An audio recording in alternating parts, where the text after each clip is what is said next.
This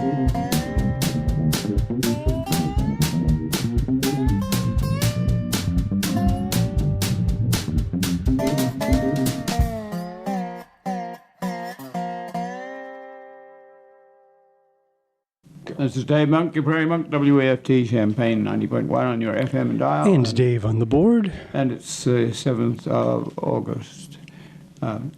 And this is our weekly program about things environmental, things going on in our community, and the occasional tangent on whatever Dave happens to feel like talking about. Sometimes what I want to talk about, but mostly what Dave wants. So, in passing, I've done a lot of work in the Monticello area, and in doing so, I've got to encounter and enjoy the friendship of quite a few people. One of them is the family that runs the local hardware store and also runs electronics. So my cell phone is a number in Monticello, and Dean Beasley passed this last week, and so I went to his funeral. I haven't been there for a while because most of Dean's association with me was the Pepsin factory, which was torn down. I'd spent like 7 years trying to preserve it, and Dean had done things like come over and switch the lights on when the lights were out, and just very, very helpful. So he was a farmer in the Mansfield area, and his son runs the store, and he and his wife have been married, Elaine, for 60-odd years, and it was just a pleasant day. It was pleasant people, and I came back from there, and I'll tell you a little about that later. Clyde Foster also passed. He was the recorder of deeds, and I guess I'm trying to figure out what he was, but he was sort of the accountant for receiving all money for tax bases. And when we bought the 33 miles of railroad bed in the Monticello area, we didn't really have all the funds we needed to completely pay for it, let alone paying for the taxes. And so Clyde was very helpful. When you don't pay your taxes, you can get to the point where tax buyers buy the property, and they will sell it back to you for a higher price, or they will dispose of it in other ways. There are certain rules to the game, but we were very close to losing our 33 miles. But Clyde said, well, it's a long, narrow piece, and it's not very attractive to tax buyers, but in the long run we got the money, and that was interesting. And we appreciate Clyde and all the things he did. He had a little motel, and so he was a Democrat in a largely Republican area. But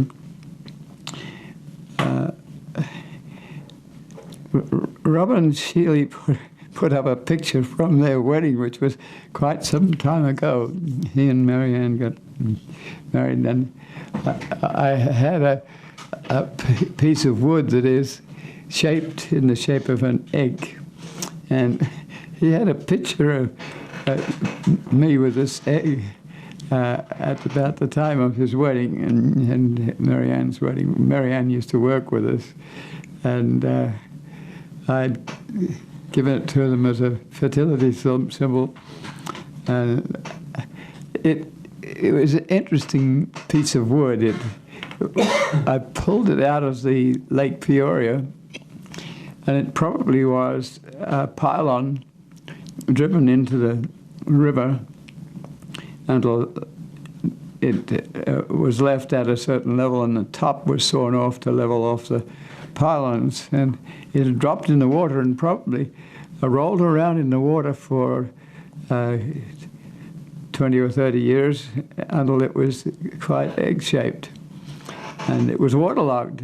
It took me a lot to get it up into a pickup truck and brought it home, and I still have that image. But what interested me a lot was that Robin put this up on Facebook, and so I have relatives from Australia and just a whole bunch of people now doing Facebook with that one item, and which reminds us that we should actually be advertising our program on YouTube and with Twitter and other things which allow us to advertise some our YouTube Prairie Monk expression.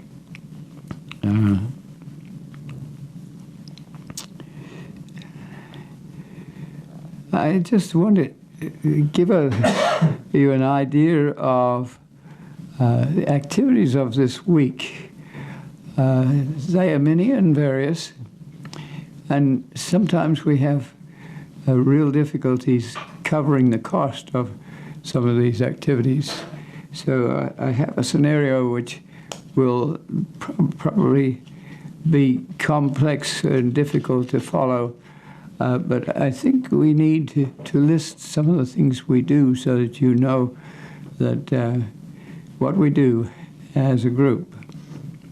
First thing I want to mention is that the Pocket Prairie is doing well, and Denise Curio came out and helped me remove small trees and weeds that don't belong. The site has been somewhat closed off between 6 p.m. and 6 a.m. in the morning to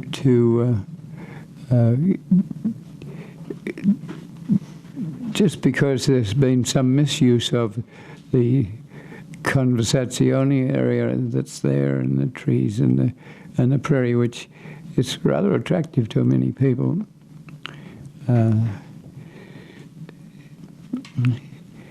We'll try and give you a picture or two when we put this up to YouTube so that you get a rough idea of how the prairie is growing at the moment. And I have to thank the advertising billboard that's on the street outside the Pocket Prairie itself, because the threads of 10-foot high dock and other plants have not been mown down in front of the visual corridor of the advertising sign. They don't really occupy a lot of visual space, but they're there, and that's nice.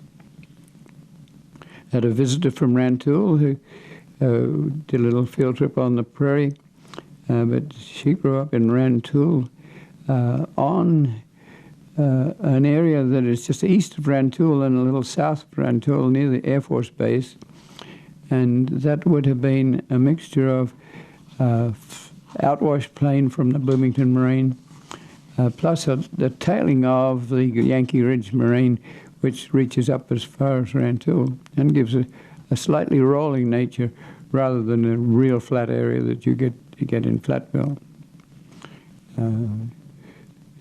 She's the sort of person that might like to be aware of the Pope Prairie, for instance, and our evil intent to have a rail trail prairie on old Route 45, which runs past our Pope Prairie. Lake Park is doing exceptionally well after having been burned in the spring. The compass plants are up, and I received a nice little essay on dock and compass plant from a guy named Nifsi, who met me at the North American Prairie Conference.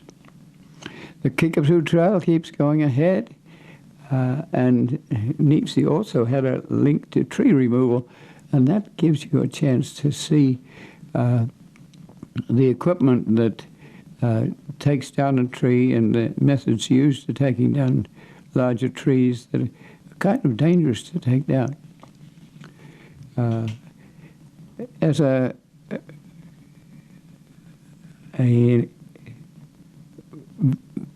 exhibitor at the North American Conference, I handed out a handout which I think is good for interested people to read. So we'll make a link to that paper, and it also gives you an idea of, it's entitled Rails, Trails and Greenways, and it deals with not only the Kickapoo Trail but other trails in the area.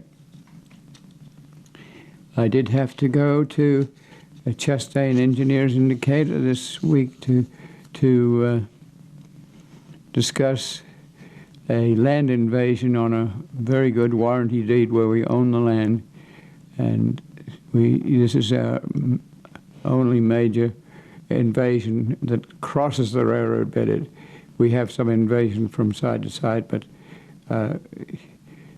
this is invasion across the railroad bed, which blocks our contiguity, and we dare not let this go on for too long. We have been working at survey for a long time, and we had hoped it would be in the vicinity of about $3,000, but it ends up that by the time we find railroad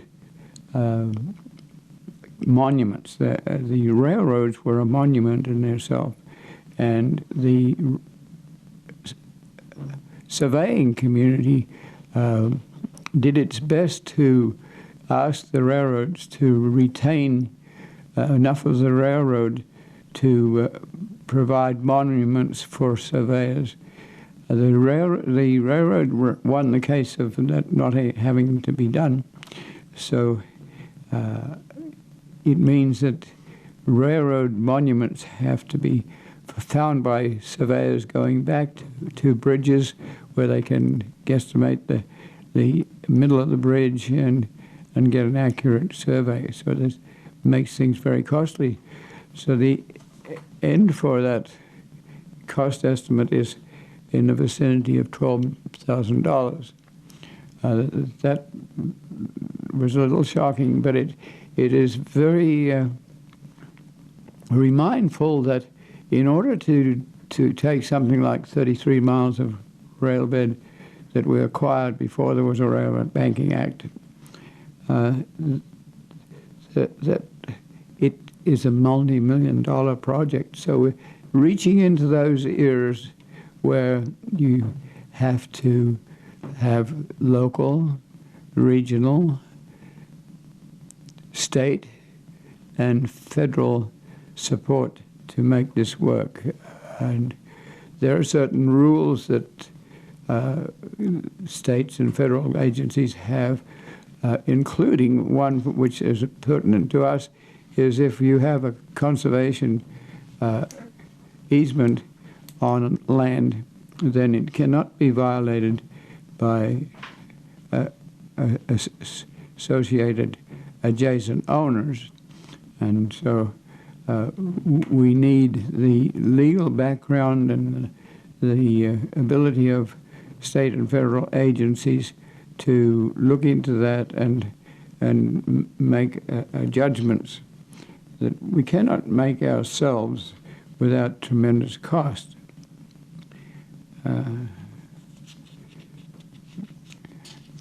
So I came back from Decatur, along Route 48 and along old Route 47. Most of those two corridors have been taken over by I-72, which takes the major traffic, which leaves the old routes available, some for bicycling. And there were people bicycling on that corridor. It also has spots. One at Argenta, which was a rest stop in its day when this was the only highway. It is now a storage place for gravel and workplace for highway people, but that could be a visitor center on our way between Decatur, which has developed trails of its own, and Monticello and Champaign, and eventually through to Danville. I was looking at the roadside prairies and seeing who mows what and when, and I'm really fairly disgusted by the amount of mowing that is happening all over. Sometimes it's 15 acres of lawn mown ground in front of a homestead. It's sometimes the roadside itself. I was pleased with the August 1 mowing of the Heartland Pathways 4 miles between Cisco and Monticello. They just went down to the ditch. They did not go up the ditch. It's even Department of Transportation territory, but it has a lot of prairie on it. And they didn't do that. So I went to the garage where DOT has its headquarters locally to congratulate the people there on not mowing extensively. Every once in a while they go over. Every once in a while they come to a junction box and then put a 15-foot mower around the junction box. But basically, we've been able to reduce extensive mowing of the prairie on those 4 miles. And thank you for that. I went to the Armenia Prairie where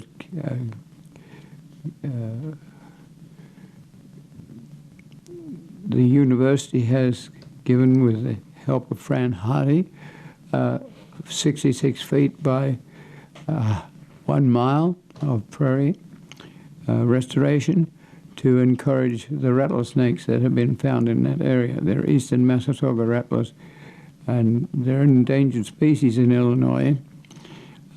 That prairie is now probably about 7 or 8 years old, and it's beginning to look like a real prairie. It has probably about 12 species of broadleaf plants and about 4 or 5 species of grasses that were sown in lightly so they didn't take over.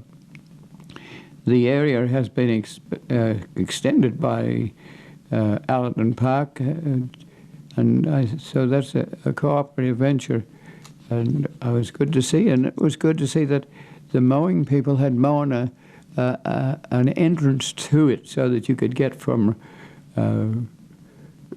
old Route 47 into the prairie. That's kind of helpful because that particular area has a lot of poison ivy and a lot of sumac, and to drive in there is helpful to have a cutout. At nearer to Monticello, where Monticello is sort of morphing over the Sangamon River to the western side of the Sangamon River, there's a number of settlements, including settlements associated with applewood, apple tree, green apple, that sort of term. The city has put a library in there. It's a little on the controversial side because it means that you have to use a city-established trail on our railroad bed across the Sangamon River on a truss bridge. You have to have a bicycle or a walking capacity to get from downtown, Old Town, Monticello, to the library, or you have to get in the car and drive. But the library is almost finished, and there are other superstructures that go with it, like water. So on the area of Heartland Pathways, there's a water and I think also a sanitary ditch that involves working on our territory, which is not too bad because it's you have to have these facilities. And what I'm watching is in this area there's a library, there's a 30-acre playing field, and there's Monsanto just across the road. And this is rather nice preservation prairie right within 100 yards of all those facilities. While I was there, a biker came along, and I discussed it. He'd been to the University of Illinois, so he was aware of the Kickapoo Trail. He was aware of Allerton Park, and he did have very narrow tires, so he would have a difficulty if he was on a chipped limestone trail, but he probably has a bicycle for that sort of purpose. But I hesitated to stop him for too long, because if you stop people who are exercising fairly freely, then they get all sweaty and it puts them out of business. So I enjoyed talking to him for just a little while. I went round to the city building and talked to the new city manager, Robert Mahut, and I asked about an I-step grant that had been put into to put concrete on a second trail that would complete a 2-mile segment between Old Town Monticello and Apple Tree, or the library, and the game area, and other activities in that general vicinity, including a lot of housing. That was very pleasant. I learned about the water line and what was happening there, and talked about the possibility of picking seed shortly. I went to the eastern trail of Monticello. The old interurban used to come through from Champaign, through to Whiteheath, down alongside the main line, and the Monticello Railroad Museum bought it in their territory before they even realized that the main line would be abandoned. So they bought the railroad main line. So now they have 2 sites, and the other end of that, the south end of that, runs into Monticello, and so Monticello bought the interurban rail bed that parallels the railroad, now Railroad Museum main line, and there's vegetation on either side, and that makes the trail is, I think, asphalted, and it's just an interesting, perhaps a mile. But in the long run, we hope that these small pieces will get together so that you'll be able to come from Champaign and get to Allerton Park and then on to Decatur, and that people moving across the country would be able to do the same thing and stop and be tourists if they want to be. Up the hill on the Railroad Museum, where the Railroad Museum used to take its trains on the old interurban, there is a plot of land which is a wonderful piece of prairie, but unfortunately it gets mown. So we have to do something to encourage that to be left as a prairie. That's quite a difference between various board members and interests in the Railroad Museum. Many want to mow the prairie that is where their yards sit, and others are quite willing to let pieces be native. So I moved on from there. I did a circuit around by Shady Rest, which as a 30-acre restoration site, or it's an old picnic ground, which was about 15 miles from Champaign, so you could get there on horseback or with a horse and buggy in horse-drawn eras, and you would be on the banks of the Sangamon. You would have flat races, and you'd be able to fish in the Sangamon, and people had little cabins there that they could rent out. The forest is part bottomland forest, but it was part on the Cerro Gordo moraine. So there's upland forest as well as lowland forest, and there are big trees and little trees, but not very many in-between trees, which would indicate that this was a picnic ground with some large trees in it.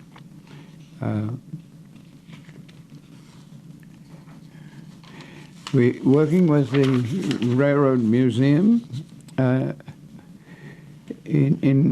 indirectly we formed a Champaign, Havana, and Western Historic Railroad, and we hope that eventually we'll get historic trains into Champaign. It's a lot of work to do that. We have a 501c3 and it's largely run by Tom Scott, or members of the Scott family, who have had a lot to do with also putting into the Railroad Museum into action. So Tom drives historic trains and knows how to work railroad beds. The Railroad Museum has been providing storage space for rail cars, freight cars. So there are hundreds of freight cars there on the railroad bed that's not yet developed for trail or for railroading purposes. And that brings some income. Unfortunately, we have people who steal. We have Tom and his father have bought a building in White Heath, and the rail, 30-odd feet of stick rails that are being stored there to re-rail on our 4 miles of Heartland Pathways territory. The joiners and the plates and spikes have been disappearing. It's kind of frustrating, and it stops our progress some. But and you have to realize that everything has to be tied down and locked down. We have the same problem with railroad ties. The better railroad ties and beams disappear if we're not very careful. I took a quick circuit around the area of Hickory Hill, where we have Route 10, and we have a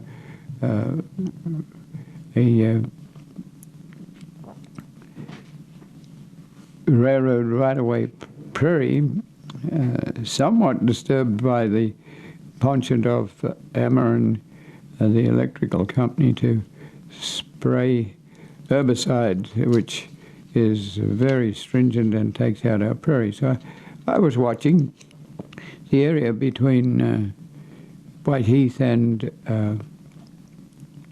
Seymour, a matter of about 4 miles, has not been mown yet, but often the signs are avoided and the mowers will go behind the signs. So we've been putting in small logs and ties and hoping that we can stop the volunteer mowing of our nice little prairie there. It's a remnant prairie, and it has a lot of ceanothus or New Jersey tea on it. So I was at that area checking out to see if the ceanothus was ripe.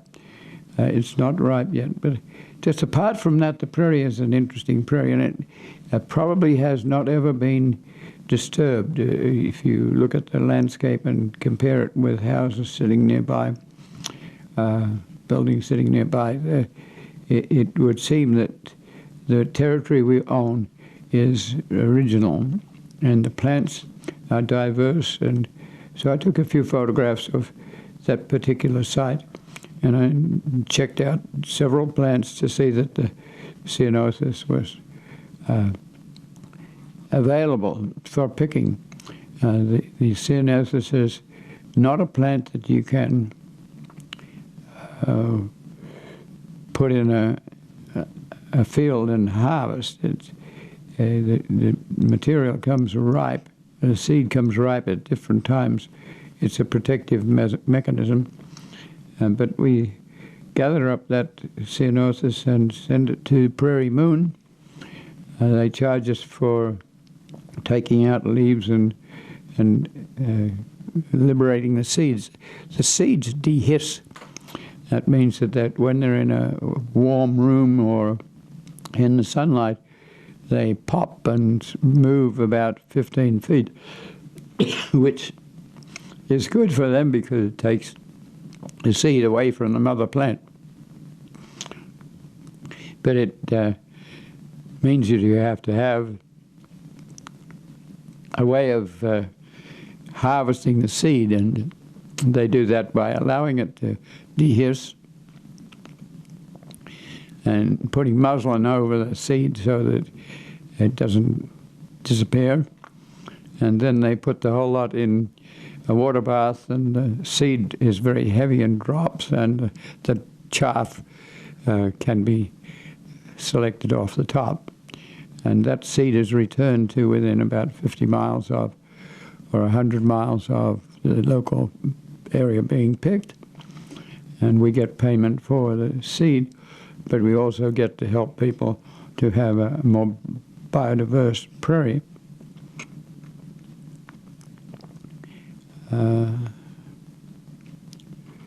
This might be a good time to jump in since it's about half past the hour. Let folks know that this is the Prairie Monk on WEFT Champaign, 90.1 FM. Today is Sunday, August the 7th, 2016, and we're talking about general things that Dave has been up to for the past week or so.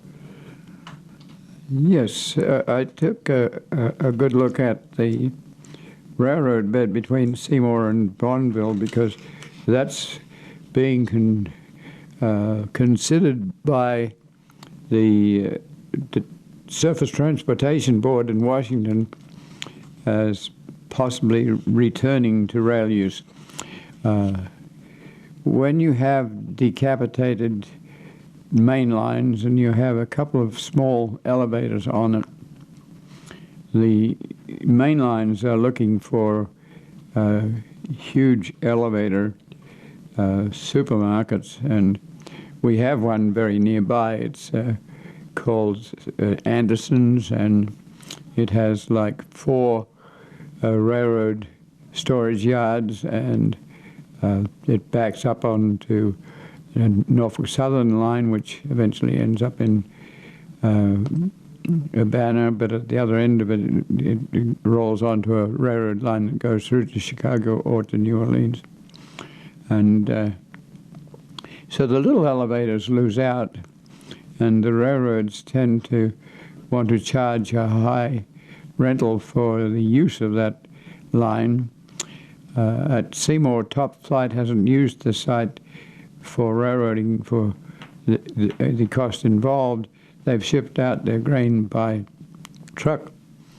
But being evil-minded with the Champaign, Havana, and Western Historic Railroad, we would be overjoyed to have that 3 miles of railroad bed stay intact. Unfortunately, if it hasn't been used for 2 years, it can be abandoned. So we're in debate about trying to preserve that track intact.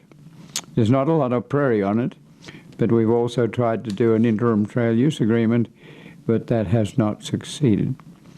If you do an interim trail agreement, you have to have the cooperation of the abandoning railroad as well as Surface Transportation Board as well as ourselves. And Canadian National is not anxious to have an interim trail use agreement there. This is part of the politics of working with these systems.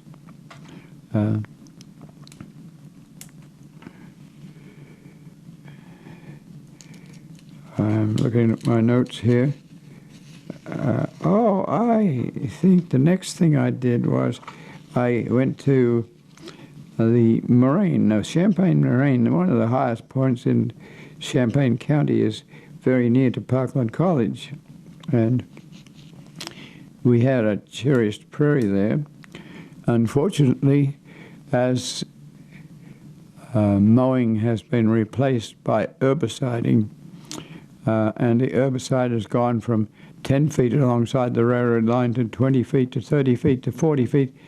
There's almost none of that wonderful remnant prairie left. So I took some photographs of that where there was also an extensive amount of almost lawn mowing up against the corn and soybean crop. But it's a nice rolling hill. If I had my druthers, I would extend Duncan Road past Parkland College over 57 to Ridge Road and have a connection there and put some of the agriculture and natural history of Parkland College on that rolling moraine, a Champaign moraine that runs right out to Mahomet. But it's a very expensive area. It's likely to be developed, and there's signs that regularly imply that it will be a developed area. It's nicely terraced, so it could be a good demo for agriculture. It's high, it's gravelly. If you go along Staley Road, which is very near the Andersons, there are wells for water from the aquifer, and there's gravel pits for the harvest of gravel. And that's all part of the geology of that general area. There's also a retired landfill there on 150 that could be a part of an overall natural history and agricultural plots. Not sure it's going to happen, but we sometimes dream anyway. I stopped on that rail bed and looked at the landscape, the rolling landscape, and the soybeans are growing very well. It's interesting to note that if the soybeans grow too well because of the rain and because of fertilizer, then they can shade out their pod formation. So at the moment, there's a little bit of worry that the soybeans are doing too well and that the pods are not forming. So there's this interesting interrelationship between nature and nurture. Now, having said all that, and having you realize that there are communities involved, there's economics and whatnot, we're getting to very much the point where we need a strategic action plan for rails, trails, and greenlands and greenways in East Central Illinois. It's perfectly obvious from working with surveyors and the cost involved there that we can't any longer sort of bumble along doing wee folk, little folk things. This is getting to be multi-million-dollar projects over several generations and with multiple number of jurisdictions and multiple number of interests. So I'd like for a little while to talk about strategic action plan. I've got about a quarter of an hour.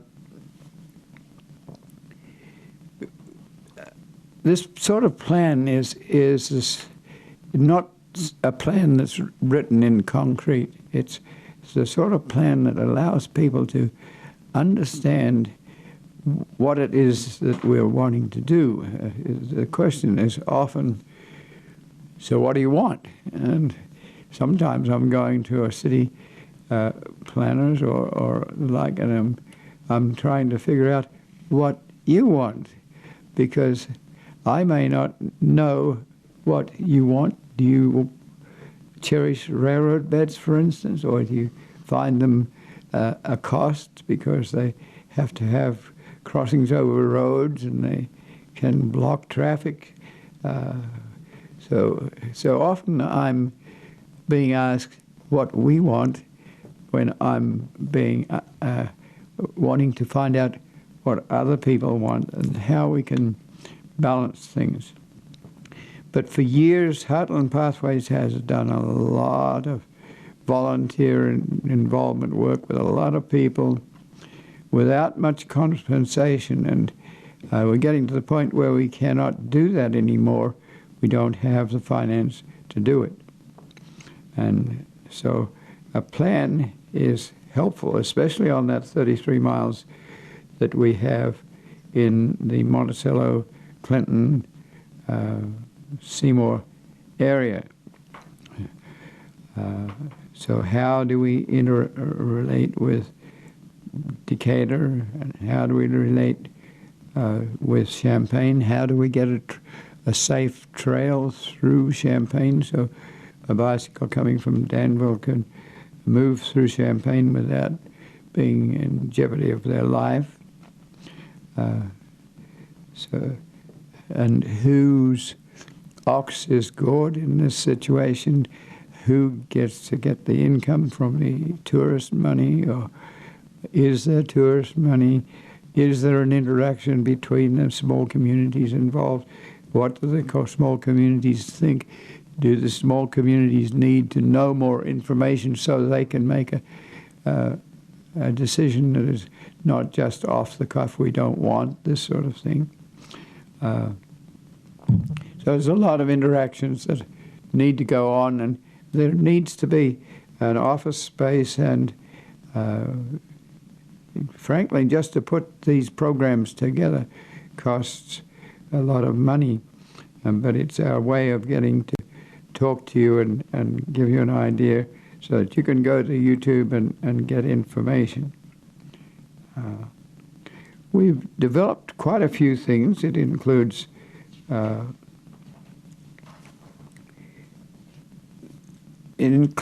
potential stuff that we haven't got totally yet. 5 miles, for instance, of some of this trail will join Weldon Springs and Clinton Power Plant Lake. But that involves working with the county and the city, and the bodies there are not always willing to create something like a park district or a forest preserve to take this sort of in perpetuity stewardship because it requires a tax base that's not available at the moment. And so it just involves a lot of people and a lot of ideas, and how do you put them into a big pot and stir it and see what comes out. Some of the things we've done successfully include the initial buying of a piece of railroad bed 1 mile long in the Gifford area, which was sort of the start to putting together Grand Prairie Friends, which has done a lot of work with Prairie, but has also sort of morphed into forests, whereas we would like them to do more with Prairie. So, and they are.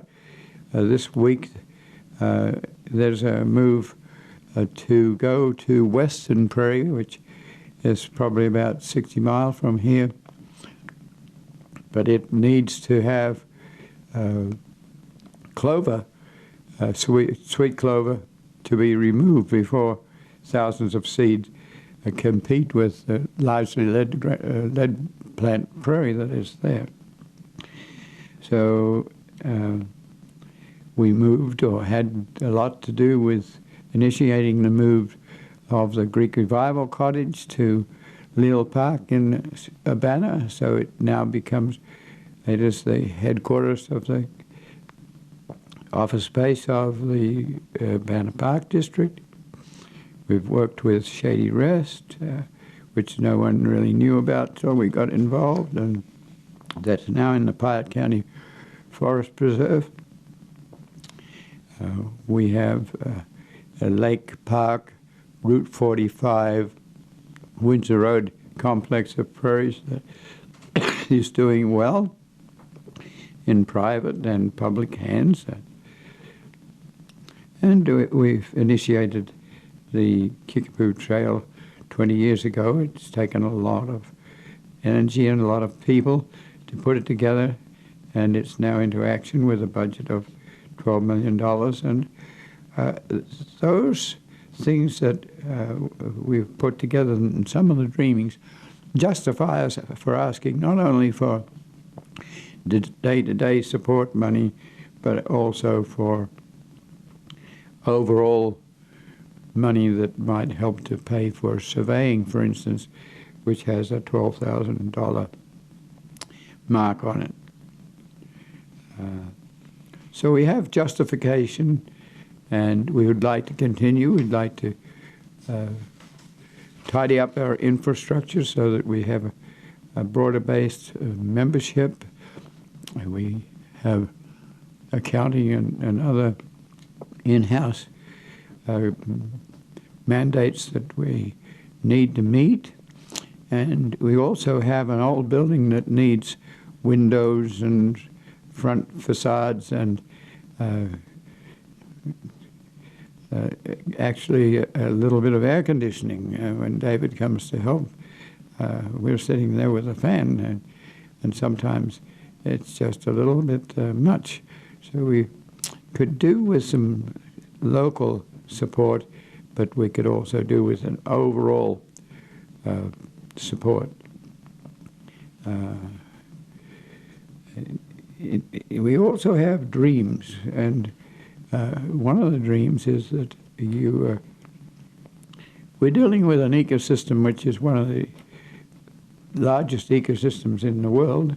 It's grassland ecosystems. There's some of it in Latin America, some of it in Russia, and some of it here. Our own state is down to 0.01% of the remnant prairie that was here, and the state was 2/3 prairie, and that prairie is rich soil coming from Canada that is now almost totally agricultural. So we have broad interests, and so do others. That's why we have a North American Prairie Conference, and that's brought a lot of people together. Many of them are total volunteers, but we also have overall trusts like the Nature Conservancy that has put money into larger areas of prairie that would allow small creatures to do their thing without being on something like a railroad bed. We have railroad beds, but really they're a poor facsimile of what was, and they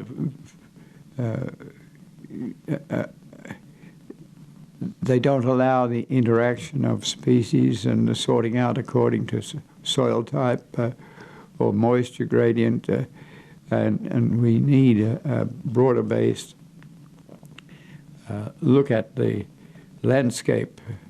So I'm very pleased that the University of Northern Iowa has taken on the archiving of the North American Prairie Conference details.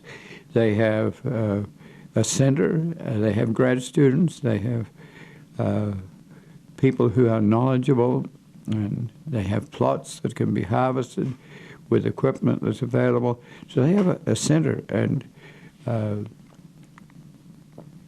Darrell Smith has been a leader of the push, and you need leaders. He's retired, and Laura Jackson, a daughter of Wes Jackson, has taken his place as a professorial person. She does interesting research with root systems and the like. But I'm looking for the augmentation of that sort of program so it does look worldwide. and so it has established leaders who might take this overall interaction between rails, trails, and greenways into a substantial research and a center for concern where people can find the information they need. Let me see. 10 minutes. We're actually 7. Okay. So that gets me to deal with the my concerns at the moment for a broader based intellectual group working with prairies. We also need all the little guys that are putting in prairies and talking about pollinations. We find people saving monarch butterflies, but there are also a lot of other butterflies and insects and birds.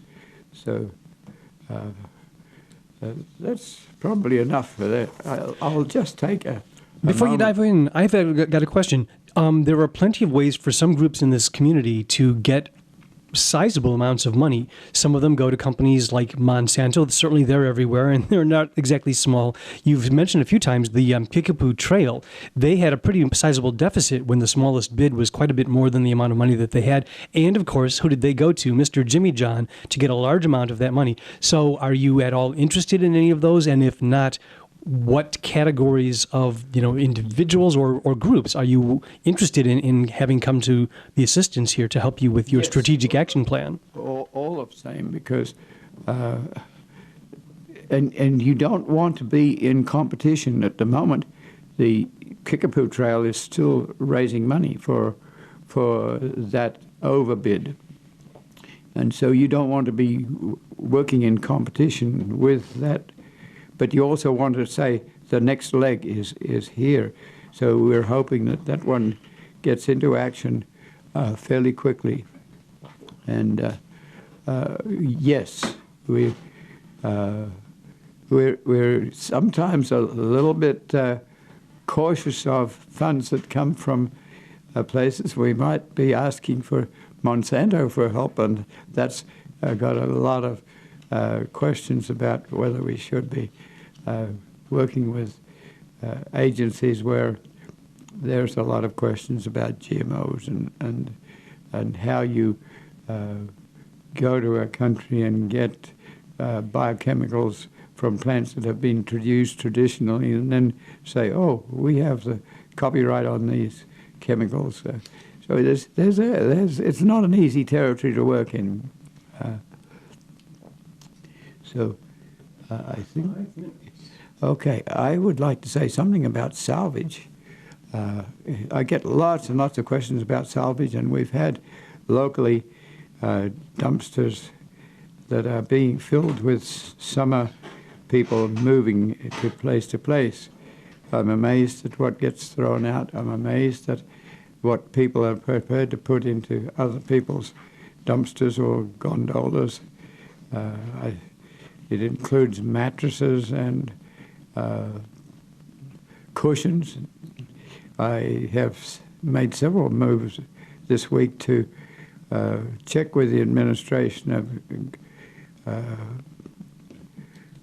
the salvage agencies like Goodwill. Cushions can't really be taken. It's the sort of thing you think students coming back would love to sit on these cushions, but that you have to be worried about couches, especially, that can harbor bed bugs and other creatures. So sometimes the equipment that arrives at a dumpster isn't recyclable, so it has to go to the landfill. There's also a reason for not just including anything in baling. Goodwill will bale fabric. So if you have a shirt that is torn and it's still clean and it's fiber, it can be made into railroad tickets or what have you. So you can take that and have it recycled. They don't take TVs anymore, except a thin modern TV. But TVs that are old can go to a overall dumping in October, which is coming up. We want to encourage people to think about how they dump. If you have a gondola, you can open the back door of the gondola and put rubble into the gondola with a wheelbarrow and concentrate the load so that you don't have to have several gondolas going to the landfill at Clinton, 35 mile away. If you've got a dumpster and it's for cardboard and A-grade paper, you can beg people to not put boxes, whether they're full or empty, in a dumpster so that it takes up endless room and denies other people from using the cycle. So we beg people to be aware of how they do their salvage sorting. Things like bed frames that are all steel should go to places like Max for recycling, or Mervis on Route 45, but often they end up in the dumpster to go to the landfill. So we need to encourage a different sort of thinking. We also need to encourage that there be some form of public recycling in something like a downtown area. Very difficult because everyone likes to dump in somebody else's dumpster. We're done. Okay, so that's enough for today. This is Dave Monk, your Prairie Monk, WEFT Champaign 90.1 on your FM dial. And Dave on the board.